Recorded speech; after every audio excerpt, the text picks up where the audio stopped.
नमस्कार. ऋणबंदी कार्यक्रमातला हा मालिकेमधला 19वा भाग आणि तोही प्राचार्य शिवाजीराव भोसले यांच्याबद्दलचाच. मागच्या भागात मी तुम्हाला सिंगापूर समर्थ पादुकांच्या सिंगापूर दौऱ्याबद्दल म्हणलो होतो. पण त्याआधी मला एक दुसरी आठवण झाली. 1992ला सातारला मराठी साहित्य संमेलन झालं, म्हणजे अखिल भारतीय मराठी साहित्य संमेलन. मी तेव्हा मसापच्या सातारा शाखेचा अध्यक्ष होतो. फारसं काम शाखेचं चाललं होतं. शंकर सारडा ज्येष्ठ समीक्षक, ते सातारचे, त्यांनी उचल खाल्ली. आणखीन अभयसिंह राजांना सांगितलं की आपण संमेलन भरूया. मग अभयसिंह राजांनी मला बोलवलं. आमची चर्चा झाली तर मी असं म्हणत होतो की नको संमेलन, हे कुठं करायचं व्याप सगळा. तर ते म्हणलं, अरुणराव, आता आपण 50शीला आलो, आपल्या पुढं आत्ता उत्साह आहे, तोपर्यंत आपण करूया. आणि आम्ही ते संमेलनाचा घाट घातला. अभयसिंह राजे कार्याध्यक्ष आणि आम्ही 5-6 जण कार्यवाह होतो. त्यामध्ये ते संमेलन उत्तम झालं. म्हणजे तो सातारा पॅटर्न म्हणून पुढे ओळखून जायला लागला. प्रत्यक्षात अयोध्येचा तेव्हा बाबरी मशीद पडली ती, आणि डिसेंबरमध्ये वातावरण तंग होतं, मुंबईत दंगे झाले ते. पण तरीसुद्धा संमेलन उत्तम पार पाडलं. आणि एक आदर्श संमेलन कसं असावं याचा सातारा संमेलनाचा उल्लेख केला जातो. कारण सर्व जबाबदारी अभयसिंहांनी घेऊनसुद्धा अतिशय त्या सगळ्या मानपान ते अतिशय बाजूला होते आणि फक्त आम्हाला जी जी मदत लागेल सगळ्यांना ती करत होते. त्या संमेलनामध्ये एक परिसंवाद होता. तो संमेलनाचा विषय म्हणजे शंकर सारडा अतिशय हुशार समीक्षक आणि साहित्यिकसुद्धा. त्यांनी चर्चा करून तो ठरवला की संतांनी महाराष्ट्र घडविला की बुडविला, असंच म्हणत. त्यात वक्ते कोण कोण होते? माझ्या आठवणीप्रमाणे त्यामध्ये शिवाजीराव होते, बाबा महाराज सातारकर होते, राम शेवाळकर होते, आणखीन वाटते आणखीन 1-2 वक्ते होते. त्या त्यामध्ये संमेलन, त्या परिसंवादामध्ये सगळ्यांची कल्पना अशी की त्या सगळे संतांनी महाराष्ट्र घडवलं असंच बोलणार. त्यामध्ये शिवाजीरावांनी असा एक वेगळाच विषय घेतला की संतांनी महाराष्ट्र बुडवला. शिवाजीराव पट्टीचे वक्ते अभ्यासपूर्ण, आणि त्यांनी उदाहरण देत देत असं काही केलं की खरोखरीच संतांनी महाराष्ट्राचं नुकसान केलं म्हणून. आणि त्याच्या आधी बाबा महाराज बोलले ते. मग त्यांच्या दोघांची म्हणजे थोडक्यात वैचारिक वाणिक द्वंद्वच झालं तिथं. खूप तो हे झालं, म्हणजे वादविवाद म्हणावं इथपर्यंत ते गेलं. श्रोत्यांनी अर्थात त्याचा आनंद घेतला. राम शेवाळकरांची माझी तेव्हाचीच ओळख, त्यांच्याबद्दल या मालिकेत पुढे मी बोलणारच आहे. आणि तो त्या संपल्यानंतर पुढे भुईंजला काहीतरी कार्यक्रम होता. साताऱ्याजवळ भुईंज म्हणून आहे, ते साखर कार्यक्रम. तिथं बाबा महाराज काहीतरी बोलले, शिवाजीराव कुठेतरी बोलले. असा तो म्हणजे थोडक्यात आता काहीतरी ह्या दोन्ही दिग्गज मंडळीत वाद सुरू झाला असं चित्र होतं. त्यानंतर पुढच्या वर्षी आम्ही सातारा भूषण पुरस्कार बाबा महाराज सातारकरांनी द्यायला ठरवलं. आणि त्याने विनंती केली. मला वाटते 95 किंवा 96 असेल, 97 कळलं की आपण स्वीकारा म्हणून. मग ते म्हणले हरकत नाही, काही मी साताराचाच आहे, आनंद आहे मला. आणि तो शिवाजीरावांच्या हस्ते, नाही, राम शेवाळकरांच्या हस्ते आणि शिवाजीराव त्या अध्यक्ष असं ठरलं. आणि मग हे तिन्ही दिग्गज त्या काळातले, म्हणजे ज्यांचं व्याख्यान ऐकायला लोक शेकड्यांनी हजारांनी गर्दी करायचे, म्हणजे बाबांची प्रवचन, ह्या दोघांची व्याख्यानं. आणि मग समरस सदनमध्ये तो कार्यक्रम होता. ठरले वेळ ते सगळे लोक आले. आणि आधी आम्ही शेजारी अनंतराव कुलकर्णींचं घर आहे, तिथं चहापान करून मग कार्यक्रम सुरू करायचा. आणि बोलताना हळूच मला बाबा महाराजांनी एका बाजूला घेतलं. ते म्हणले, एक करा बरं का, कळलं का, एक करा, शिवाजीरावांच्या नंतर मी बोलतो असं करा. बरं म्हणलं, मग तू आता काय करायचं? नाही म्हणले, ते सगळं वादाचं स्वरूप आहे, ते जुनं वगैरे असं काहीतरी होईल. थोड्या वेळाने बापूने मला बाजूला घेतलं, ते शिवाजीरावांनी. ते म्हणले की मी जरा बाबा महाराजांच्या नंतर बोललो तर बरं नाही का होणार. आता मला पेच पडला. पण मला एक माहीत होतं की दोन्ही माणसं विद्वान आहेत आणि अतिशय संबंधच आहेत. त्यामुळे वादविवाद तिथं काही होणार नाही, कारण बाबा महाराजांचा कौतुका समारंभ तो होता. मी दोघांनाही म्हणून तुम्ही काही काळजी करू नका, यांनाही सांगितलं त्यांनाही की ते दुसरे तितके समंजस आहेत. आणि तो कार्यक्रम म्हणजे तिघही भक्तीचे वक्ते असल्यामुळं कुठलाही असा तऱ्हेचा त्या मागच्या वादात संबंध न येता सुंदर कार्यक्रम झाला. कार्यक्रम संपल्यानंतर बाबा महाराजांनी माझी पाठ थोपटली आणि बापूही म्हणाले की अरे छान कार्यक्रम झाला बरं का. असं एक गमतीशीर आठवण. बापू खूपदा सातारला माझ्या कार्यक्रमाच्या निमित्त यायचे किंवा अन्य कोणी बोलवलं तरीसुद्धा सहज घरी येऊन डोकं होऊन जायचे. काही वेळा थोडा वेळ असला तर त्यांना सगळ्या जुन्या आठवणी आपल्या यायच्या. आपण शिक्षण घेत असताना धरणीच्या बागेत कसं राहत होतो, ते हॉस्टेल तेव्हा जुनं कसं होतं. आणि मग थोडा वेळ असला ते म्हणायचे की अरुणराव, मला इथे जिरायतखाने म्हणून कुठं वाडा आहे का हो, निगलू स्कूलच्या इथं जवळपास कुठंतरी. त्या वाड्यात खोली घेऊन मी नंतर काही दिवस राहिलो होतो. तर मी म्हणलं हो आहे, इथं जवळच आहे. आणि नाही म्हणले मला जाऊन बघायचं आहे ती खोली मी राहतो ती आहे का काय ती. मग मी माझ्याकडच्या कोणाला तरी बरोबर द्यायचो किंवा मी जायचो आणि तो वाडा बघून सर यायचे. मग त्या जुन्या आठवणी सांगायचे. असंच एकदा 6चा कार्यक्रम कोणाचा तरी होता आणि बापू लवकर आले, 4 वाजताच आले. मला म्हणले मुद्दा मी लवकर आलो आहे, पेढ्याच्या भैरोबाला कसं जाता येईल आता. सातारच्या जवळ पश्चिमेला पेढ्याचा भैरोबाचा डोंगर आहे आणि वरती भैरोबाचं मंदिर आहे. बरेच लोक तिथे रोज जातात. साधारण मध्यम उंचीवर म्हणजे पर्वतीपेक्षा थोडं कमी, म्हणजे आमच्या इथं डोंगरावरचा मारुती आहे तेवढीच उंची त्याची आहे. आणि तिथे जायला थोडा आत्ता रस्ता बिस्ता गाडीचा वरपर्यंत बऱ्यापैकी केला आहे, पण तेव्हा नव्हता.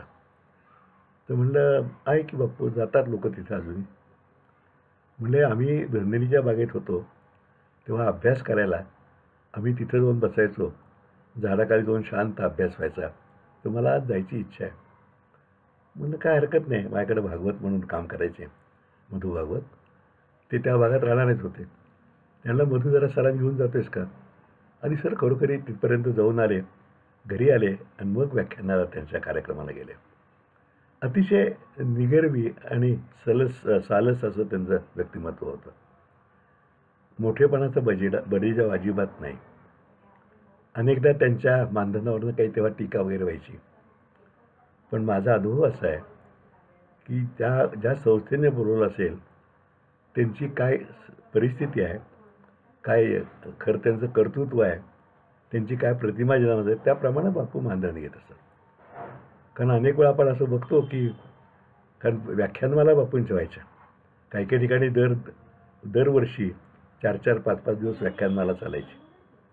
आणि मग अशा वेळा सभामंडप म्हणजे मंडप घातलेला तो 2 लाख रुपयाचा आणि बापू म्हणा तुम्ही 5,000 रुपये मानधन घ्या, हे तरी योग्य आहे का. काही काळात सुरुवातीच्या काळात तर बापू एसटीने जायचे. मग मी म्हणायचो बापू असं काय करताय तुम्ही. नाही म्हणले त्या लोकांना कशाला त्रास द्यायचा, गाडीचा खर्च तरी निष्कारण. पण पुढं मग गाडीनं जायला लागले ते आणि नंतर मग स्वतःची ते गाडी घेतली. बापूंचं एकदा अमेरिकेत जागतिक मराठी संमेलन होतं, त्याला एकदा बापूंना बोलावणं आलं. त्या बापू जाऊन आले तिकडनं. त्या इथल्या ते संमेलन तिने गाजवलं आपल्या वक्तृत्व शैलीने, त्याचे इथं वृत्तांत आले. त्यानंतर गणेशोत्सव आला. संमेलन बहुतेक जुलैमध्ये असतं आणि गणेशोत्सव आला. तर सातारला गोलबागेजवळ एक रिक्षावाल्यांचं ते गणेश मंदिर त्यांनी स्थापन केलेलं आहे. बबन धनवडे आणि जाधव ते त्याचे काम बघायचे गणेश मंदिराचं. रिक्षावाल्यांचंच गणेश मंदिर असंच त्याला म्हणायचे, शरद जाधव. तर तो शरद एक दिवस माझ्याकडे आला, म्हणला अरुणराव काहीतरी चांगला कार्यक्रम आमच्या इथे ठेवायला पाहिजे. कारण त्यांचा कार्यक्रम म्हणजे उत्सव करायचा, आणखीन शेवटच्या ह्याला सगळ्या लोकांना अन्नदान करायचं, भोजन द्यायचं असं प्रसाद. तर म्हणलं काय करूया. म्हणलं शिवाजीरावांना तुम्ही विचारलं का मला. म्हणलं विचारतो, काय बापू नाही म्हणणार नाही. मग तो व्हायचा कुठं कार्यक्रम. तर म्हणलं समर सदनमध्ये ठेवूया. तर ते दोघंही काय म्हणले मला की नाही सदनमध्ये कशाला, आपल्या गणपती समोर होऊन देत की. गणपतीमध्ये समोर वाहता रस्ता, अतिशय थोडी जागा.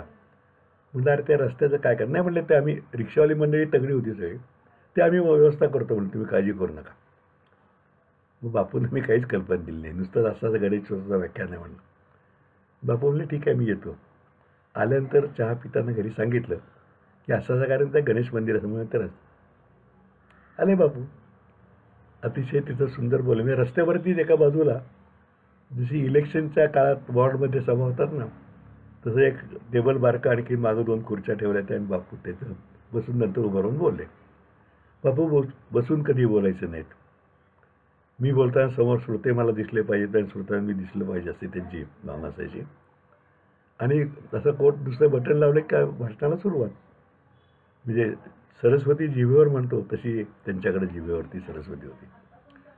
सगळं भाषण वगैरे झालं त्यांचं. लोकही खूप आले. ते रिक्षावाली मंडळी सगळीसुद्धा तशी कमी शिकलेली, पण बापूंनी त्यांना बरोबर मार्गदर्शन केलं. सगळी खुश झाली मंडळी. भाषणाचा शेवट करताना बापू म्हणले की मी आत्ता अमेरिकेत जाऊन आलो. अतिशय मोठ्या भव्य सेंटरमध्ये जागतिक मराठी परिषद बृहन महाराष्ट्र मंडळाचं अधिवेशन तिथं बोललो. AC हॉल, खूप उत्तम आसन व्यवस्था, भव्य स्टेज, आणि त्यानंतर इथं बोलतोय. रस्त्यावर एका बाजूला समोर सगळे तुम्ही रिक्षावाले भाऊ माझे बंधू आहात, काही थोडे भगिनी दिसत आहेत. पण मला त्यांना तिथं बोलताना जेवढा आनंद मिळाला तेवढा इथं तुमची जी भावना आहे की चांगले विचार ऐकायची, त्यामुळे मला इथंसुद्धा आनंद मिळाला. आणि हे एक मला ते रेकॉर्ड आहे की 2 महिन्यापूर्वी अमेरिकेत बोललेला माणूस इथं सातारच्या रस्त्यावरती येऊन, कारण मी सुद्धा मूळ सातारकरच आहे. परत एकदा रिक्षावाल्यांनी सगळ्या टाळ्या वाजवल्या भरपूर. इतकं सरळ अतिशय साधं निगरिबी व्यक्तिमत्व बापूंचं होतं. असं होतं होतं 98 साली समर सेवा मंडळाच्या अध्यक्षपदाची धुरं माझ्या खांद्यावरती आली. आणि 2000 साली, बरोबर 2000, कारण 1950 साली समर्थ सेवा मंडळाची स्थापना झाली ती, आणि 2000 साली सुवर्ण महोत्सव त्याचा होता. तिचे स्मरणिकेचं काम आधीच सुरू झालं, तर रवींद्र भट ते संपादन करत होते. ते काम चालू होतं. मग अशा आणखीन काहीतरी वेगळा उपक्रम करावा. मग आम्ही तेव्हा हेलिकॉप्टरमधून पुष्पवृष्टी केली, आणि ती समरसेवा मंडळाला अजिबात खर्चाची तुझे लागतात. तसंच मग मुंबईला ताम्हनकर म्हणून एक समर्थ भक्त आहेत वाशीला. त्यांनी कल्पना काढली की आपण सिंगापूरला जाऊया का समर्थ पादुका घेऊन. म्हटलं जाऊया, पण त्याचा खर्च वगैरे कसं काय. नाही म्हटलं तिथं हर्षवर्धन भावे आहेत, आणखीन जोशी म्हणून आहेत, समर्थ प्रेमी मंडळी आहेत, तर ते आपली तिथे व्यवस्था करतील. आणि सिंगापूरला मराठी मंडळीसुद्धा खूप आहेत. तर म्हटलं करूया. मग आमची तयारी सुरू झाली.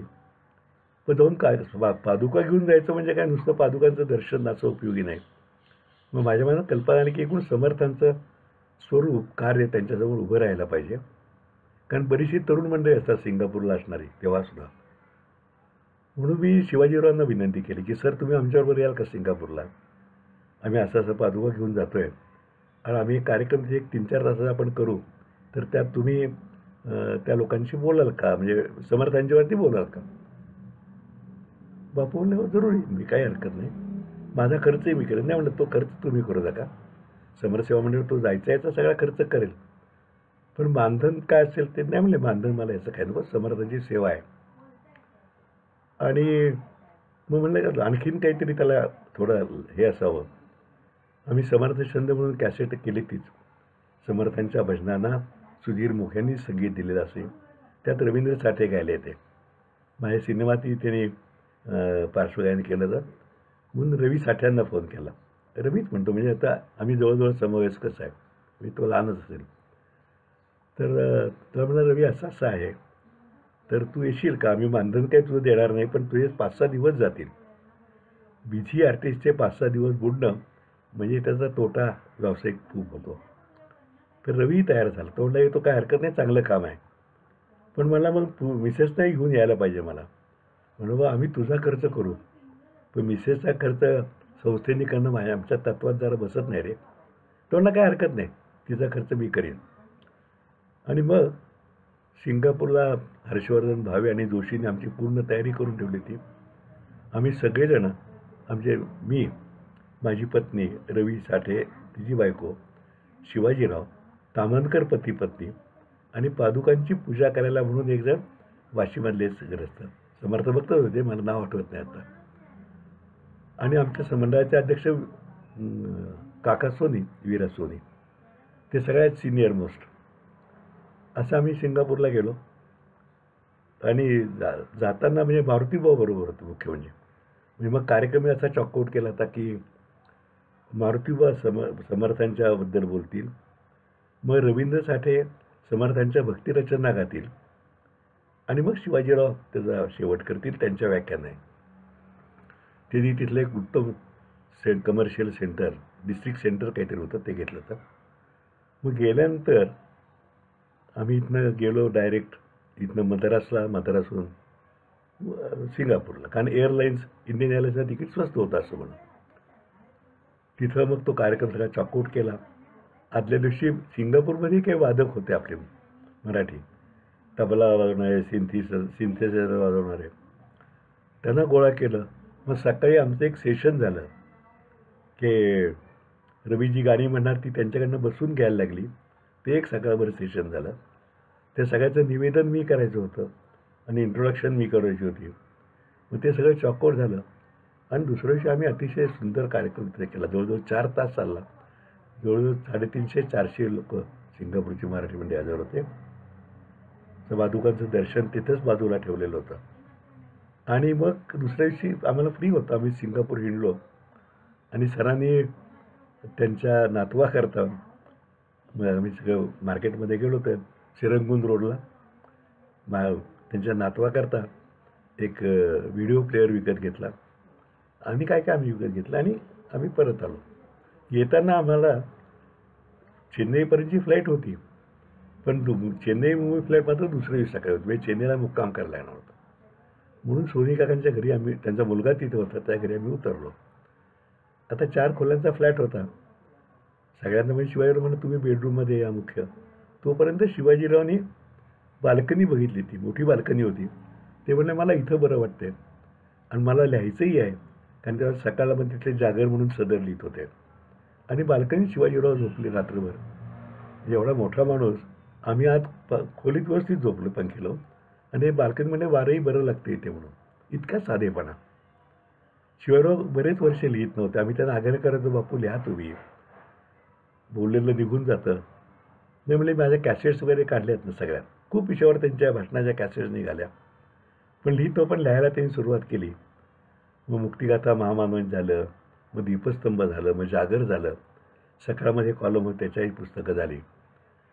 आणि खरोखरी ती पुस्तकं अप्रतिम झाली. मराठी माणसाकरता एक तो वेगळा ठेवाच झाला. असे बापू इतके साधे, इतके हे की त्याबद्दल कधीही त्यांना हे वाटायचं नाही की आपण मोठं कोणतरी आहे म्हणून. आयुष्यभर त्यांनी व्रत सांभाळलं की आपल्या वाणीने लोकांना शहाणं करून सोडायचं. अलीकडच्या नंतरच्या काळात खूप जागोजागी असे वक्ते निघाले. असे सांगतात, प्राध्यापक मंडळीच आहेत ती, की आम्ही शिवाजीरावांचे चेले आहे म्हणून. तर मी एकदा बापूंना म्हणलं, बापू हे तुमचं नाव काहीतरी सांगता येतं नाही. ते म्हणले, अरे त्या लोकांना अभ्यास नाही, नुसती शब्द फुले उडवत राहतात ते. आता त्याला काय करायचं, सांगता येतं सांगू दे, म्हणून त्यांनी दुर्लक्ष केलं. मी फक्त गमतीनं त्या म्हणलं किंवा ती बर्ड फ्लूची साथ होती. म्हणलं त्या लोकांना हा बर्ड फ्लू वेगळा, या लोकांना वर्ड फ्लू झालेला आहे, नुसते शब्दांची आतषबाजी. आपण तो विषय सोडून दिला. पण आयुष्यभर या माणसाने समर्थांच्या 2 ओव्यात त्यांच्या आयुष्याचं सार सांगता येईल. मधला एक त्यांचा एक काल कुलगुरू पदाचा होता, वादग्रस्त झाला तो. महाराष्ट्र टाइम्सने तेव्हा अग्रलेख लिहित आहे कसले कुलगुरू म्हणून.